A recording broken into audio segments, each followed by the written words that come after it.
Did anyone ask for a new 38mm Seiko Alpinist? No? Well, let's jump right in. Hey everyone, it's Derek from Carat & Co. We're an authorized retailer for Seiko watches among 25 different luxury watch brands in Flushing, Queens, New York. And in 2020, Seiko has not been pulling any punches, rolling release after release and doing a phenomenal job at all these new pieces. And the latest iteration from the Japanese watch brand is the new Alpinist, which I'm going to call the Baby Alpinist for the segment of this video, because later I'm going to do a side-by-side comparison of the Baby Alpinist with the Alpinist that was launched earlier this year, so you can see some of the similarities, but most of the differences. So as you can see by the new case sizes, these Baby Alpinists are now 38mm with a 12.9mm thickness and a lug-to-lug of 46mm.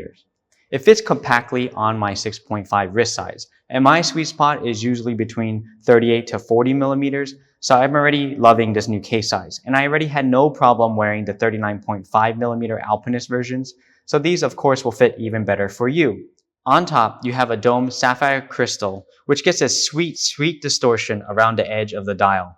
Around that is a smooth, high-polished bezel, and the watch has a 20-bar water resistance with a screw-down crown. The crown is unsigned, and instead of crown guards on the case, you actually have a simpler design at the case side. Speaking of the dials, each of these new references are beautifully done. The dials contain this fume sand texture or gradient texture, where the most vibrant color starts in the middle and then it bleeds into darkness towards the edges. You can see this especially well in the green and also the blue, and it's nice that Seiko did a nice variation and played with the texture of the dial, rather than just simple changing the color into a standard sunburst design that we've seen here and there so many times now. The layout of the dial is straightforward and familiar. First, at 12 o'clock, you have the Seiko logo and it's applied, while the rest of the numerals and text seem to be printed directly onto the dial. The hour numerals have this beautiful custard colored vintage tone to it, and the minutes are read in this nice simple railroad style track around the edge. Right above 6 o'clock, Seiko places the same Prospex X logo, the automatic text in script, and 20-bar, like mentioned below. The same Alpinist style cathedral hands are present, but instead now the tip of the second hand is now with the red indication. And the hands and the hour markers are filled with Lumibright, which in low light will appear blue. I love some good old blue lume. It's easy on the eyes and blue just looks great. And of course, the most obvious features is no compass bezel, no crown at 4 o'clock. It's completely simplified the look of the watch, and it seems like there's just more space around the dial and in between the numerals, which really helps with legibility and quick time reading, since it's just that much more straightforward and clean. And now inside each of these new Baby Alpinists is the 6R35 automatic caliber inside. It's the same classic workhorse caliber that Seiko has been putting in their higher end Seikos, and it beats at 21,600 VPH with a 70-hour power reserve.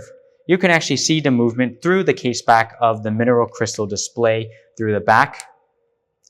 And the 70 hours of power reserve is certainly nice, and I hope that this becomes an industry standard, because I, for one, like wearing my watch Monday through Friday, and I like being able to put my watch down on the Friday and wear a different watch for the weekend. But then on Monday morning when I pick up that watch, the watch is still running accurately and having no issues. Now, all three of these models are available in our shop now, which the SPB157, the blue, and the SPB159 in the charcoal are priced at $700 on the leather strap, and the SPB155, the green dial, is priced at $725 with the bracelet. The pricing is quite in line with the other Alpinists that were launched earlier this year, and these are considered higher end Seikos, and you can certainly see that in the dial work, the build, and the feel of these pieces. And now some of my personal own thoughts of this new Baby Alpinist. From a photo only standpoint, I thought my favorite of the three was going to be the SPB159, the charcoal dial. I think it looks amazing, and I thought it would have been the most versatile in terms of matching outfit and that sort of thing. And don't get me wrong, I still love it, but now that I've seen all three in person, I have to say that I love the classic green SPB155 the most.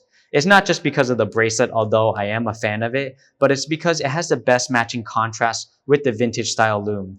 Gold and green just mixes and matches so well, and I was surprised myself because I thought the green was going to been like a been there, seen that kind of thing. Yet the classic green has come to surprise me and taken as my favorite among the three.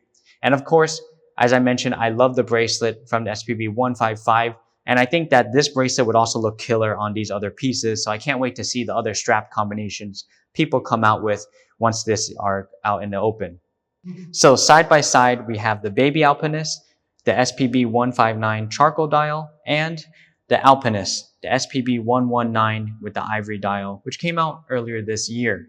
I'm going to go over a brief points that I've kind of mentioned earlier, but now you can see them side by side, which will be the similarities, but mostly the differences. And we're going to talk mostly about the design. So first off, let's start with the similarities. Okay, so with the similarities, the first thing you notice is that both of the Seiko logos under 12 o'clock is applied. They both have a sapphire crystal on top with a mineral crystal on bottom. Now inside both of those mineral crystal displays, you have the 6R35 automatic caliber inside with that sweet 70-hour power reserve. Both of these have a smooth, high polished bezel on top of the case. The text right above 6 o'clock is the exact same. So you have the Prospex X logo, automatic in script, and then 20 bar. Continuing with 20 bar, both of these watches has 20 bar water resistance with a screw down crown, which are both unsigned. And the strap width is 20 millimeter. So if you had both of these watches, you can easily switch and swap out these straps. And that's pretty much where the similarities end. Now we're going to go into the differences. So the first obvious difference is the case size, 38 millimeters on the Baby Alpinist, 39.5, almost 40 millimeters on the traditional Alpinist. Aside from that, the case side has crown guards on the Alpinist, but on the Baby Alpinist, there's no crown guards, so it's a little bit more simpler profile. Of course, there's no compass bezel on the Baby Alpinist, which of course is what the Alpinist is known for on the standard traditional one. And on the new Alpinist, the new Baby Alpinist, there's no Cyclops lens or magnification bubble, which was present on the Alpinist that came out earlier this year. And although they both have a sapphire crystal on top, the sapphire crystal on the Baby Alpinist is actually domed, while on the traditional Alpinist is flat, which can support that Cyclops lens. The minute track is also different on both of these. So on the Baby Alpinist, the minute track is in a railroad style along the edge of the dial, where the minute track here has individual lines in between each of the minutes. So it's actually cleaner on the Baby Alpinist. The numerals on the traditional Alpinist are applied, but on the Baby Alpinist, they're printed. The date window has a small border around it on the Baby Alpinist, and on the Alpinist, there's no border around the date. The actual date wheel and the text is reverse of each other. So on the Baby Alpinist, it's black background with white text, and on the traditional Alpinist, it's white background with black text. The seconds hand on the Alpinist is actually different on the Baby Alpinist. It's actually red tipped, and the shape of it looks more like a little fireball, while on the traditional Alpinist, it looks more like a teardrop and there's no red tip. And finally, the Lumibright on the Baby Alpinist is in blue, and on the traditional Alpinist is in green.